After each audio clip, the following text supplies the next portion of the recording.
One hand. Actually, no hands. It just stays there. You could do this with your pinky. That is so much better than the ASV.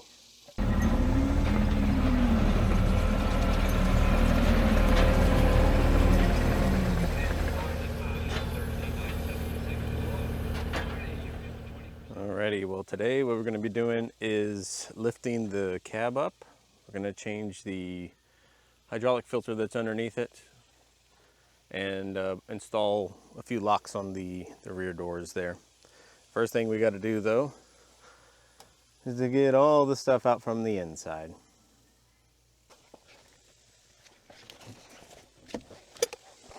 I have the best luck when it comes to dealers. I specifically asked them to show me, how do I lift up the cab? Like, yeah, we'll show you when we come out and deliver the machine. No, they delivered the machine and drove off. So, I believe you take out this bolt here and this bolt here, and then the cab lifts. On that side, there's a lock. I'll make sure that that's working. I think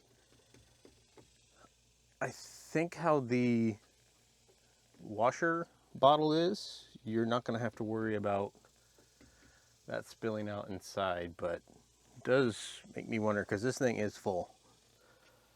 But if that lifts up, it's still going to be the highest point. Yeah, we'll try it. Let's break these two bolts loose. Maybe impact's too big.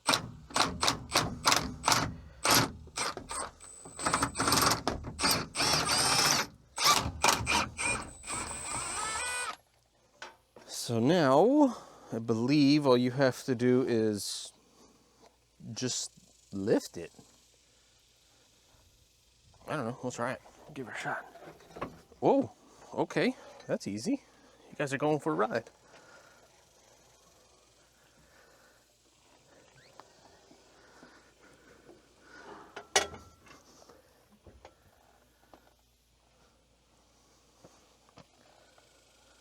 All right.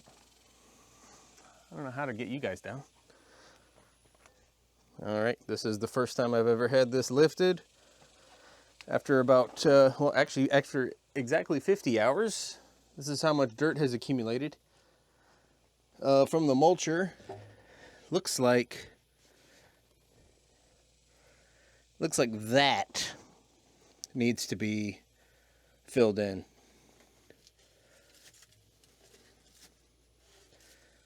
This is from the bottom. I hope you can see it. This is right underneath it where the tie down point is. And I believe if that was closed off, a lot of this dust wouldn't even be here. For the 50-hour service, you do not need to do this one. You have to do this one right there. But we're gonna blow all this out, get it nice and clean, and then I'll crawl in there and swap out that filter.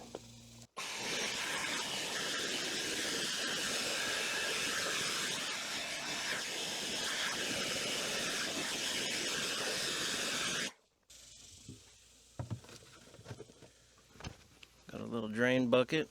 I've got one of these diapers. I'm gonna put underneath, kind of up and around.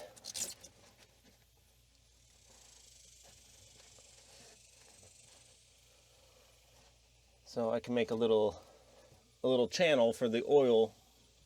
Shouldn't have much, but a little channel for the oil to drain down.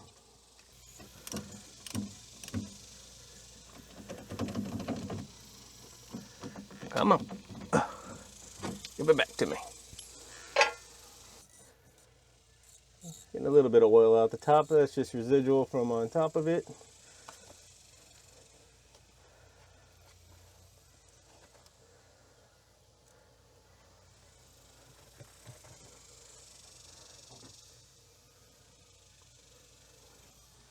Just gonna let that drain a little bit before I make a big mess.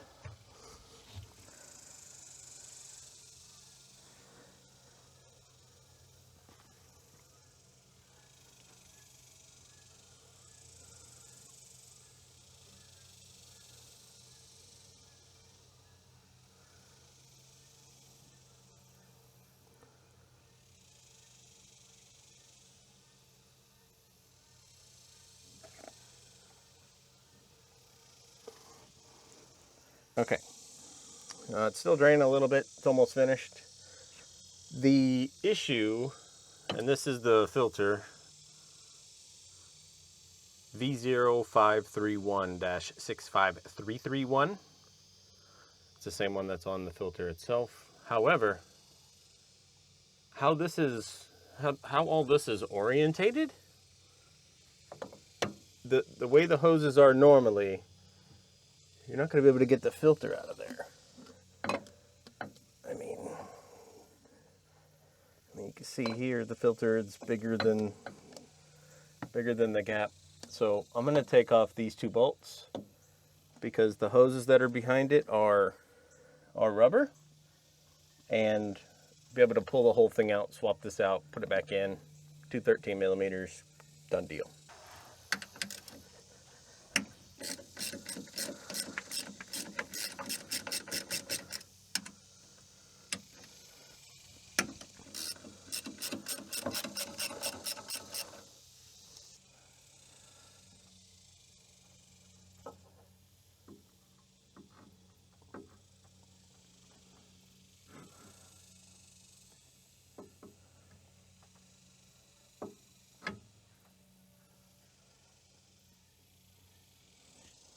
It's hot out here. I started this and the wind was blowing. As soon as I lifted the cab, nothing. Just crickets, cicadas, a guinea in the distance is. Oh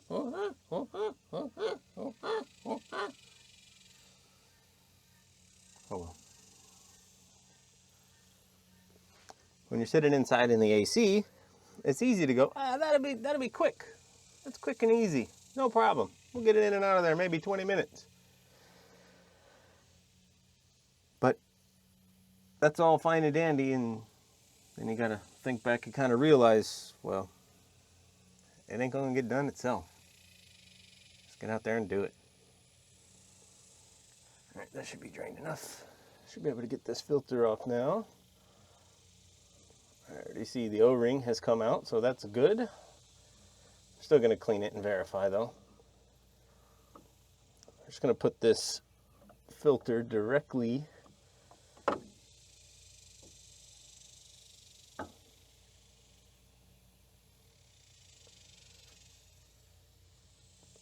in the pan here. I'm not going to worry about that. I was going to pre-fill it, but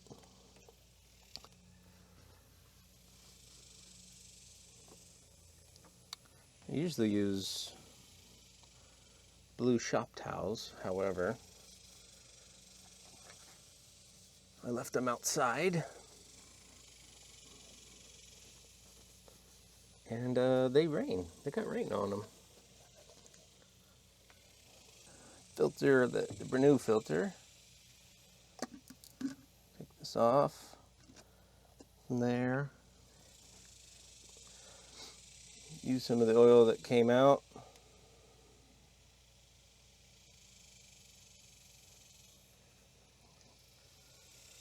Put a nice little film on there. And this thing actually tells you lubricate, hand tight, tighten to 51 to 57 newton meters, or tight plus 3/5 of a turn. These numbers here are indicating a full 1/5 of a turn, so that's a pretty good little diagram on it. Get my rag out of here. That thing's pretty much toast, but I'm not going to put it in the oil. However, I'm going to move it over here, and it's probably going to fall in the oil.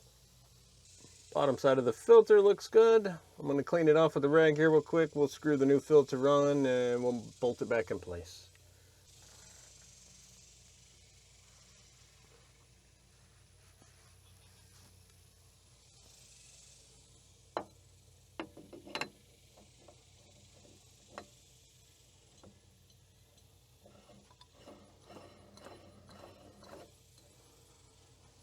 to get it tight enough, I'm going to remount it to its bracket here.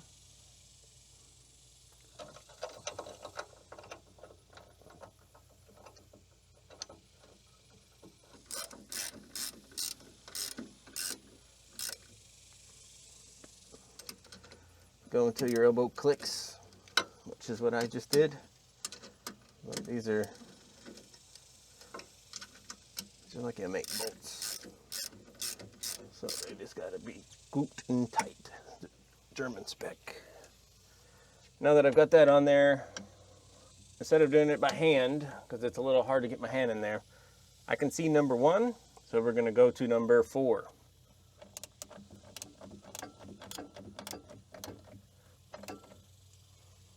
Actually, no, you can't.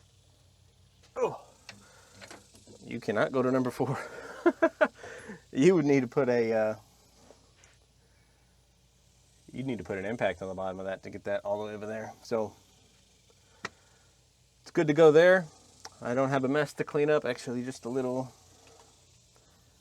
oil on one line. That should be good to go.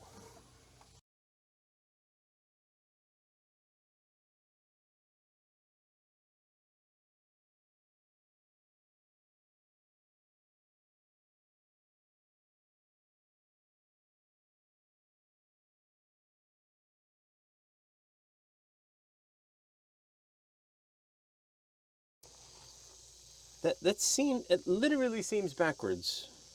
Like if this was the other way, this little offset would push it closer to the back. Obviously there's no seal, but that'll prevent stuff from coming up here and then filling up this entire cavity. I'm gonna take that off and flip it real quick and see what it looks like, because that's just, I don't know what that's for.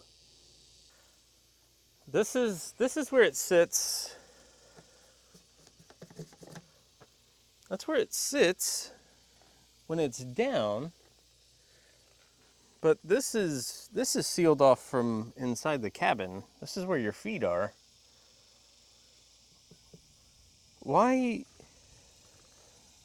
Maybe this is for the water drain whenever if you were to power wash like an open cab station. We're gonna change that real quick.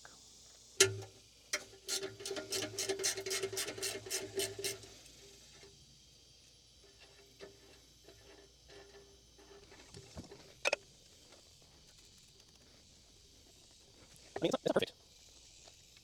You can see here, it's not perfect, and this little cutout there in the middle does line up with that. So when it's this way, it's locked in, but that gap doesn't make any sense. And if I turn it around, the lock really won't matter. And if I put that bolt back in there, that should limit how much stuff actually comes through that by a lot. So we're gonna do that. So if you think this doesn't go this way, let me know.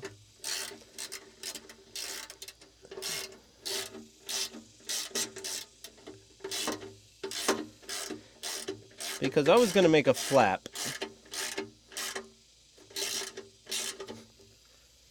It's gonna make a little rubber seal to stop it. Now we've got like a 2mm gap.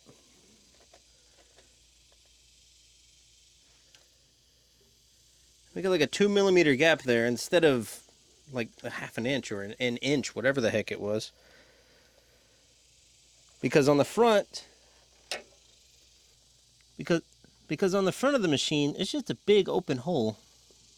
And I think having that actually backwards is going to be more beneficial for having less debris get up in here, because there was like mulch in here, and that's the only place that could have could have gotten in there at. So you can see just how well where it's still clean, the weather stripping seal around the entire cabin is doing a fantastic job. So we're going to test that out, go from there. All right, let's get this sucker back down. So got to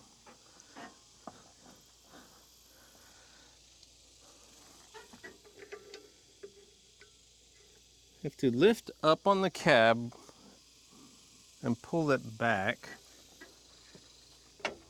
Oh my God, that's so easy. This is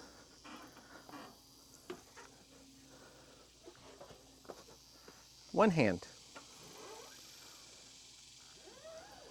Got everything out? Yep. One hand. Actually, no hands. It just stays there.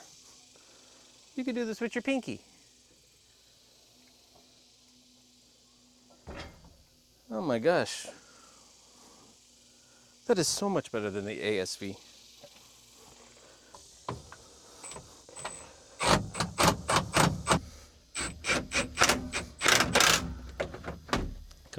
Yeah, for the ASV, you had to take out like 4 or 5 bolts in the bottom. It's been a while. It took like 4 or 5 bolts out on the bottom. Like Romanian deadlift or whatever the heck it's called, like 200 pounds to get it up. And then hopefully the lock stays. And then to get further, you got to take out the pan where your feet go. And it's like every bit of 60 pounds. And it's a small hole. It's there's sharp edges. That was fantastic. All right, we're gonna put on a lock for the engine compartment and also one for the fuel access. So this thing comes with this little jam nut.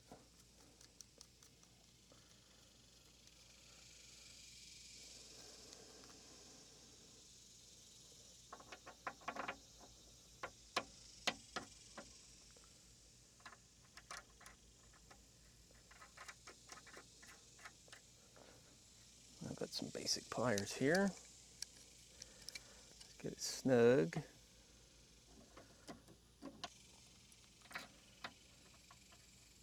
And then you've got your lock here.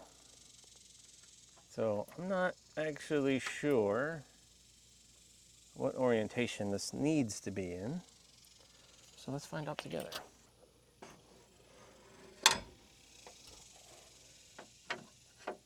That's unlocked.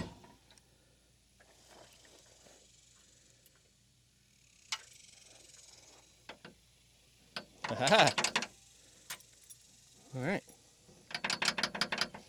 Cool. So horizontal is locked. Put that in there. You put your key in. Open sesame.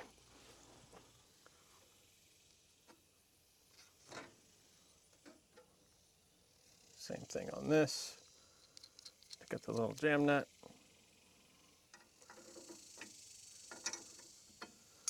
Put that in there.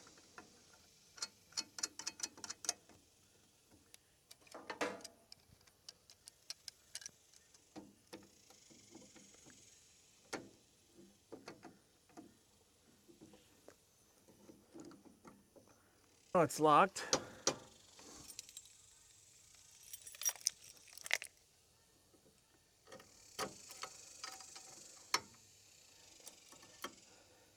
Unlocked, locked. Good deal. Okay. This is going to be a very brief 50-hour review because I haven't had really any problems. Keep nice fuel in here, but there is a drain line if you need to drain it. It's right here. You'll just pop that off, drain the water out. Should be good to go. Fuel separator, if you get any water in it. The hydraulic oil level, that thing changes depending on how I look at the machine. Sometimes the level will be at the red, sometimes it'd be down, sometimes it'd be all the way up, and I haven't changed the amount of fluid in here. So if you know how to properly check the fluid, as in cylinders up, cylinders down, curled, uncurled, I don't know. There's just, I can't determine how to properly check the hydraulic oil level. Everything else on here is good. Engine oil dipstick is fine. It's easy to clean these fans out. Underneath here. So if you get anything in there, this is where the reverse fan is. If you get anything in there, it's easy to get a bigger material out.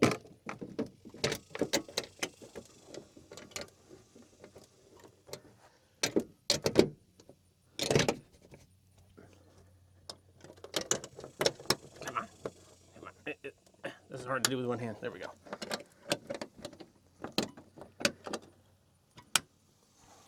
So that's easy to clean.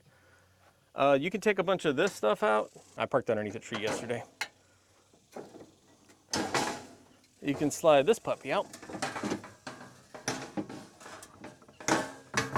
This is very difficult to do with one hand. Ugh. And it's all metal. This piece over here also comes out.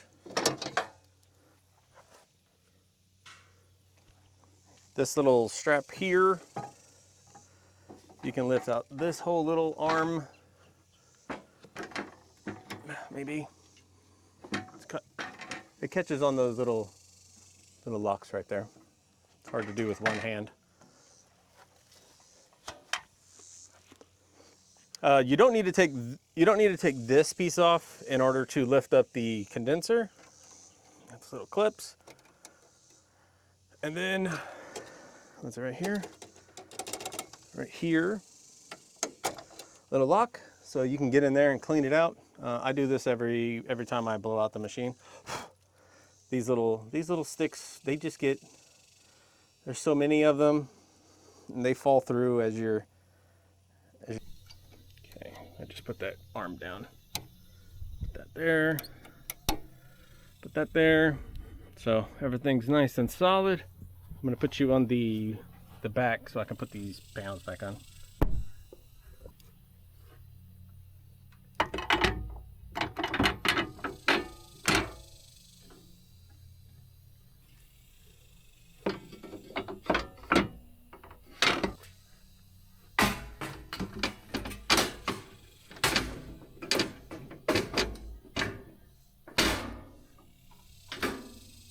And locked.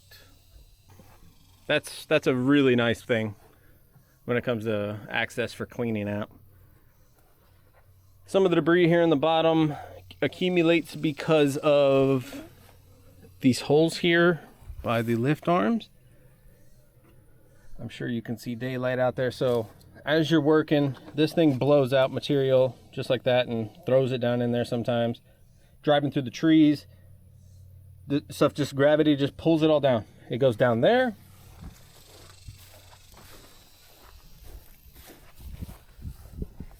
And on that one as well, so you can see the daylight through there. So it just comes down in here and goes right into the engine bay. And as long as you don't have a lot of material build up in here, you shouldn't have any problems. And for the most part, let me see if I can do this. For the most part, I can reach down in here and really get pretty much everything. Especially the big stuff. So air filter is easy. Pop that, quarter turn, pull it out. It's good to go. I need to take it out of there, but don't want to do that too much. Clock this right, lock, pow. Hydraulic oil fill port. Fuel filters. I think there's might be another one on the side of the engine. I gotta take a look, but as far as maintenance, you don't have to do anything on these until like 250 or 500 hours. This is the coolant overflow. It is low right now because it's not warm, but I know I haven't had anything coming out of that. The rear of this, which should have a cage on it, has a few battle scars. This one was a good one. I didn't realize that a tree had fallen down behind me, and I backed up and it just bonked.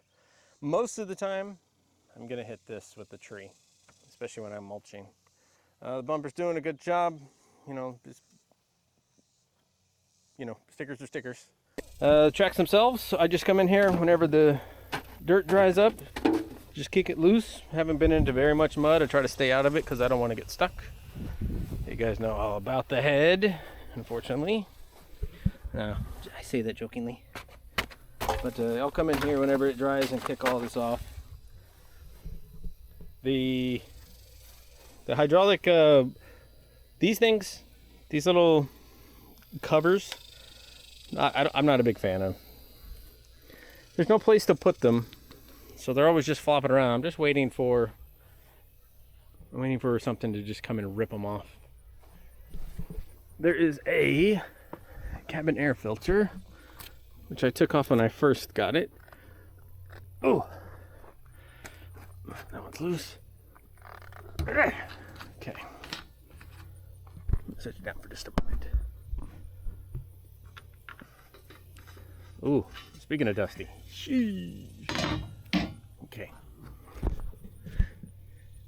That has seen better days.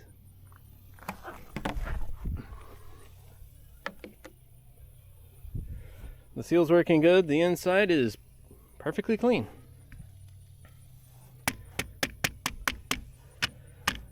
Obviously, I'm in a very dusty environment.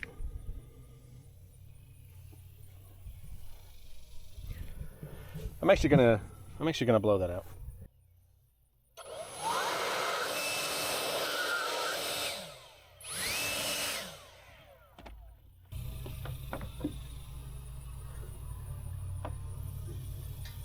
Little spiders.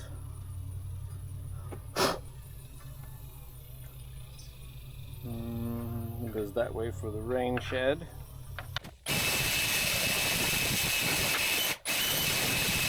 Cab itself is very well laid out. In the previous video, this is the button I use to turn the hydraulics on and off, so I don't have to reach up here and go beep and then hold it up here. Once I've already turned the hydraulics on by pushing this once, holding twice, then all I gotta do is push that, it'll turn the drum on, drum off. So when you turn it on,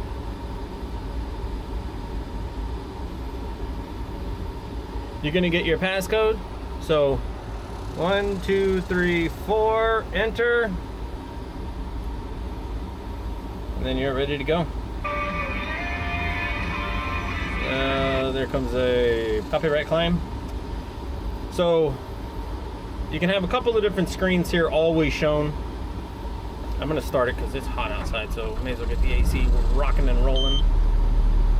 Engine turbo protection, it does that because the engine is cold right now and it doesn't want to produce too much power and have any problems before it gets warm.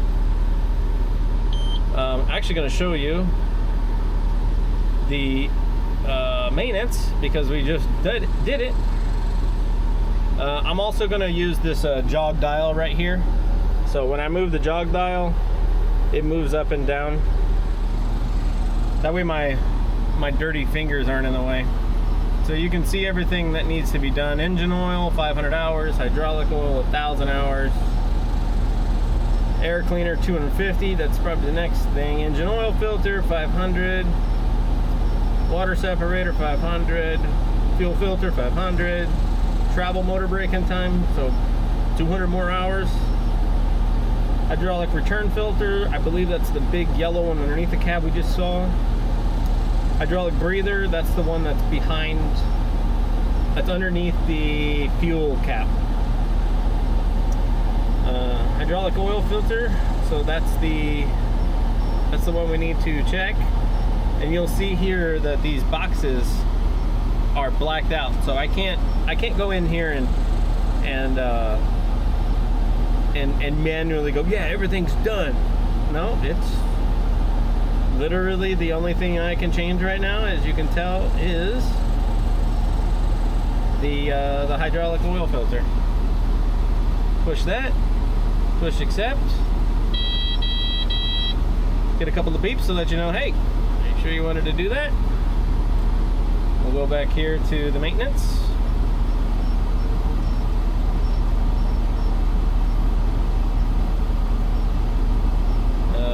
Which one was it? I can't remember. Well, you'll see that they're now all checked off. So that's the only thing you've got to do for right now. This is your normal working screen. Fuel, I haven't put fuel in it. I parked it the other day. It was right at, let's say, 50 hours, so I just want to do everything before I started going back to work. I'll fill it up before I get done. Your hydraulic oil temperature, your engine oil temperature, whether or not you have... Oops, I gotta close the thing. Okay, now when I push this, maybe.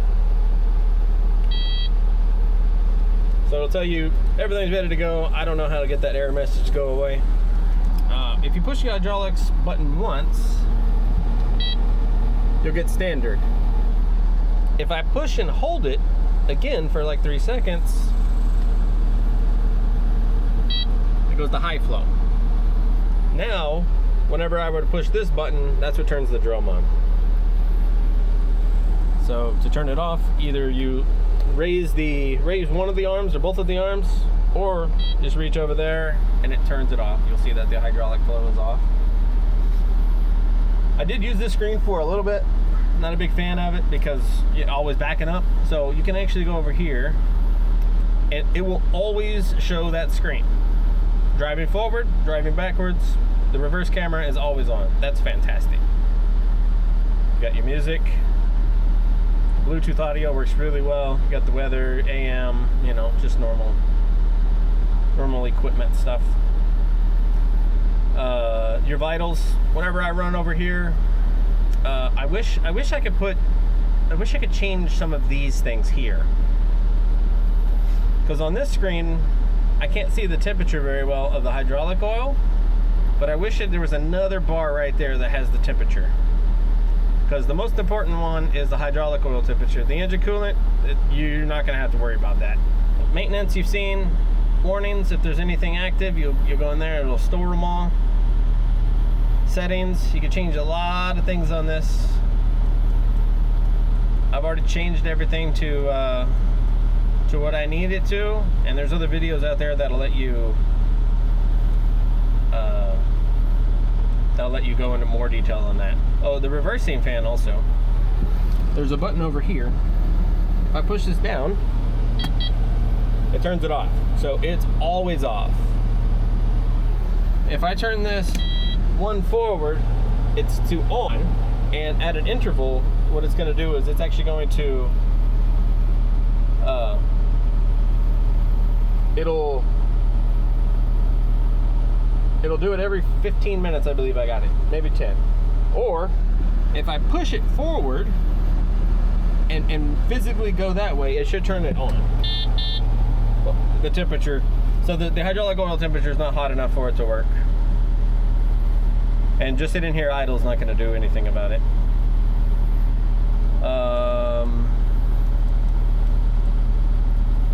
Yeah, everything else is pretty good. Track response, turtle, and mild. I believe I have it. Yeah, mild. So mild, normal, quick. So what that'll do is that will actually change. That'll change the sensitivity on this one. Here. I'm just gonna go forward and back. I know I got stuff over there. So when you barely pull this back, it's as slow as you can get it. And if you put that at quick, it is like pulling it back almost 3/4 of the way every time. So it's fast. And the turtle, if I hit this, and for the turtle, if I hit this button right here, it'll change from turtle to rabbit on the fly. So if I'm straightening out, I got a long straight shot, I'll just bump over there and hit it. And then as soon as I need to turn or be a little bit more precise, I'll just go to turtle. I'm always running this thing in turtle if I'm in the mulcher. And oh, wrong thing. And the other thing in the settings is, which is cool if it's dark out, as soon as you turn this thing off,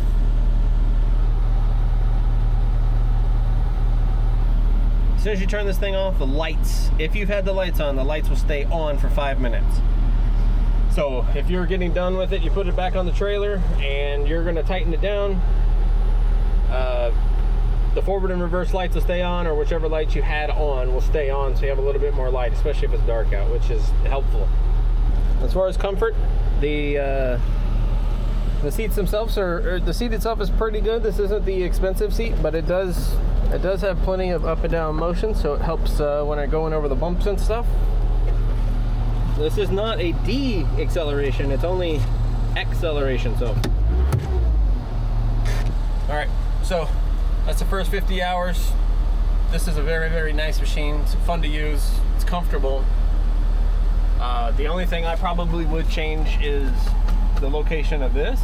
There's not very much more that you can do because the door itself here limits how much room you have for certain things. So in its normal travel path,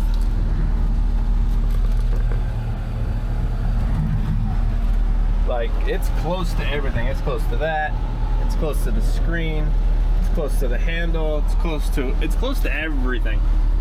So having that in a slightly different location is probably going to be a little difficult to get sorted out. You've got your 12-volt USB charger. I've used this one quite a few times. It's good for my phone or batteries on this DJI Action 4. Your rear escape hatch if you need to, and this has a seal on it, so you can actually just take that out if you really wanted to, and you know, climb out the back like an animal every time you get in and out of it. But anyway, I'm just going on and on and on and on. I have I said no problems with the machine. Everything's been good so far.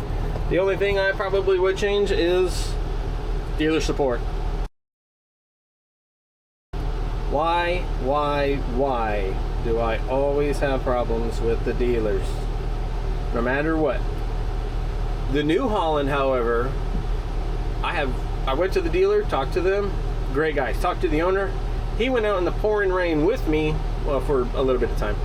Pouring rain with me, went over a few things on the machine, on the tractor, that I just had no idea what it was or if it was supposed to work like that since I bought it used. And he said, yep, that's exactly how it's supposed to be. You should probably look at this, what this is covered under warranty, this isn't, blah, blah, blah, blah, blah, blah, blah, blah. So, dealer support, dealer support, dealer support. I can't not, I'm gonna double negative you guys, I can't not find someone, as soon as you sell the machine, as soon as you buy the machine, that's it. They don't care. Done deal. You're water under the bridge. Who's next to come in the door so I can sell you something expensive? All right, real talk. I've been sitting here for the past 10 minutes trying to figure out how to word this so it doesn't come off as aggressive. Am I the only one that can't get support from their dealers after you spend a very large sum of money on a piece of equipment? The VinTrack, no support from the dealer. Called them, ghosted 100% of the time. Had to go directly to the manufacturer in the warranty department to get anything settled. The Kubota, no warranty issues, just lack of communication between the dealer and myself.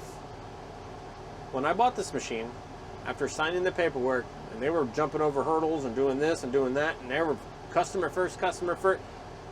As soon as you get it off the truck from the delivery guy, it's not customer first anymore.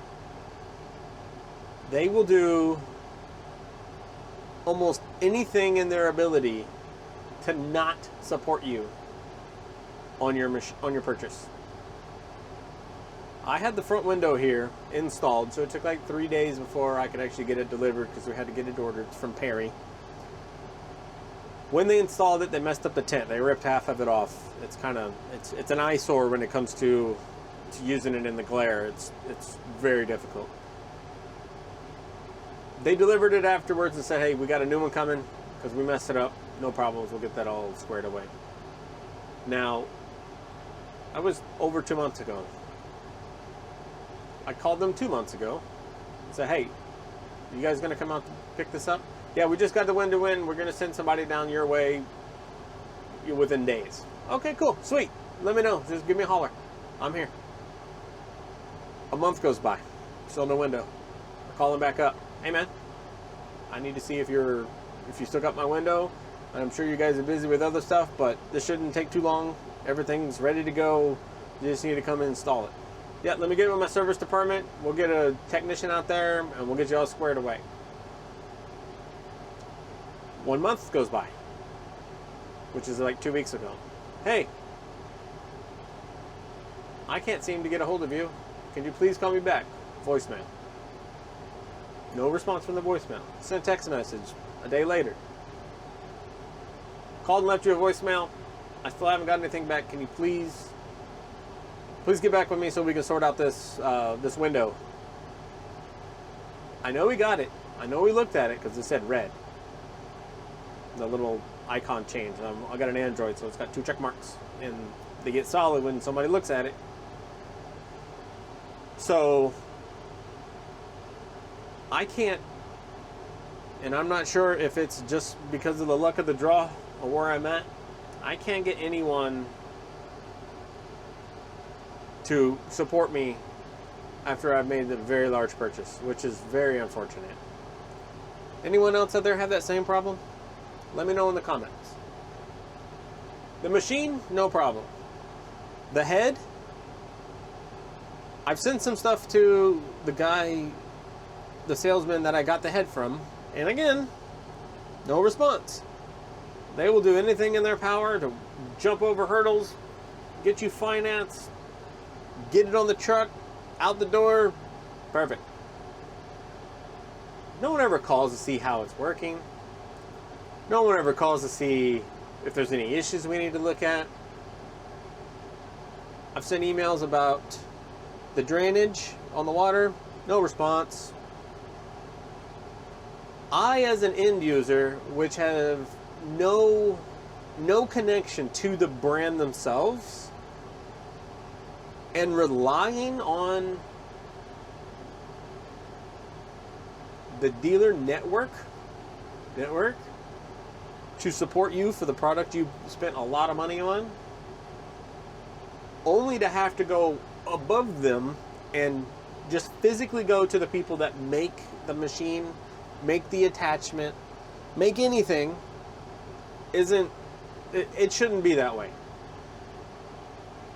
The dealers are chosen because they're supposed to be good. Now, when no one is able to, I don't know, put in the extra effort, it's just a 2-minute phone call. Just call. Hey, man. And I know that, I'm pretty sure that he knows that I've got videos because we talked about it. He said something about he's going to share it with people and everything like that. Whatever. It's, no offense, it's probably just hogwash.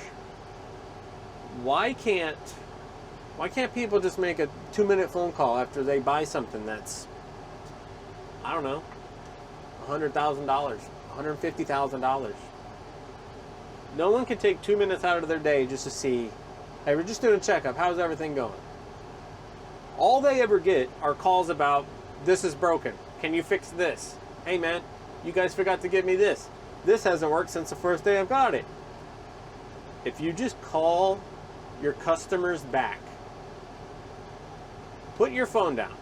Stop scrolling on TikTok. Stop scrolling on Facebook. Stop sending Snapchats. I think that's what it's called. Stop sending Snapchats to each other. Put the phone down, do a little bit of work, and guess what? I bet people will call back. People will do more business with you. It's not that hard to do. It really isn't. You know, I don't know. Maybe I was raised a little different. Respect people who spend money. Take some time. Learn something. Maybe I was brought up just a little different. I like people to be honest with me. I like people to really have some sort of some cojones when it comes to reaching back out. It's just a telephone call. I called before I texted. People don't like to talk to people on the phone anymore. It's all emails. It's all text messages.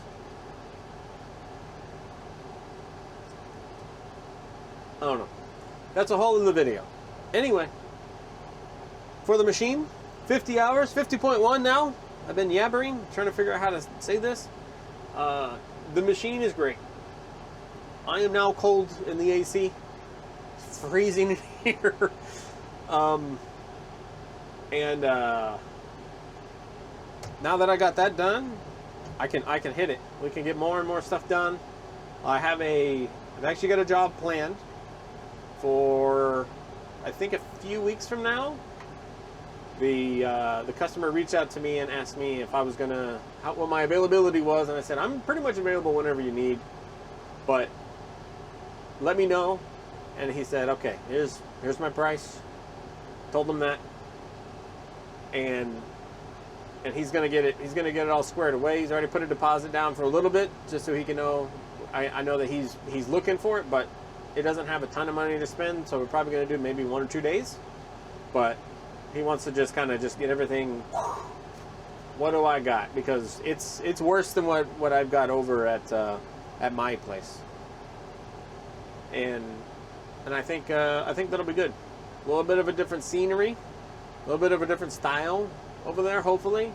Now that I've got my camera, a good camera, and I got some audio. That's how you hit the microphone. You break your eardrums if you're on headphones. And we'll get that sorted. We'll get this guy taken care of. And like I said, just all it takes is for you to call somebody back. Heck, if I knew people's addresses, I'd write a letter. I would hand write a letter and mail it to them. No one does that anymore. Only thing you get in the mailbox now is junk mail and bills. Heck, that's all you get in emails too. Let's be honest. But after I finish this up, and he doesn't know I make videos, and I'm probably not telling him about this one, but after about a month or so, I'm going to call him back. And I'm going to ask him, how's everything turning out? Is there anything else that you needed to be done in your area? Or if you know anyone else that might need some help clearing a little bit of underbrush as well? That's all it takes. It's word of mouth. People just don't have the drive anymore. If you want to buy something, you have to push people to work in order for them to sell it to you. If I go to you and you have something I want, don't brush me under. Just don't sweep me away. I want to give you my money. I want to give you my money. Why won't you take my money? Shut up and take my money. Just like that. Shut up and take my money. We'll let you go. Next time you see this, it should be munching up some new area. I think it's 6 acres. Not very many big trees, but a lot of underbrush. So we'll get that all squared away. Thanks, guys. Bye.